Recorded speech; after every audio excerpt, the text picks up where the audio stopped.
2004 sa Raleigh, North Carolina, nabuo ang Alesana, isang banda na pinagsama ang emosyon ng emo, galit ng metalcore at sining ng storytelling. Hindi lang sila basta nagsisigaw, para kang binabasahan ng nobela sa anyo ng kanta. Ang original at core lineup ng banda ay sina Dennis Lee sa unclean vocals, yung mga scream at growl, Sean Milk sa clean vocals, rhythm guitar, piano, Patrick Thompson sa lead guitar, Jake Campbell sa rhythm lead guitar, siya ay sumali at umalis sa iba't ibang taon, Jeremy Bryan sa drums, at si Shane Crump sa bass guitar, backing vocals. Ang pangalan ng banda nila ay galing daw sa Alesana Street sa Baltimore, Maryland, kung saan unang nagsama-sama ang banda. Walang hidden deep meaning, pero tunog misteryoso, elegante at poetic tulad ng musika nila.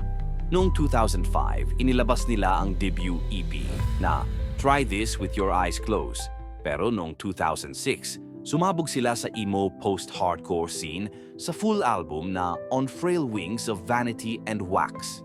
Inspirado sa Greek mythology at trahedya, dito mo maririnig ang mga kantang Apology, Ambrosia, Congratulations, I Hate You, at di lang ito basta emosyon, theatrical ang lyrics.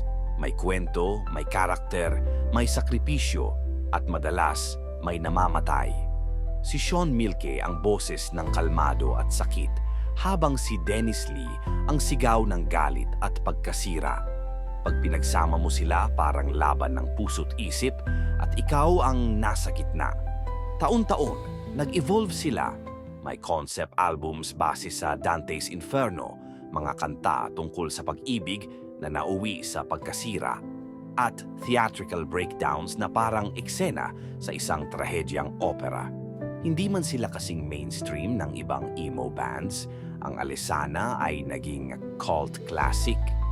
Minahal ng mga taong gustong masalimuot, malalim, at masakit ang tugtugin. Follow Dasha Stories for more band backstories.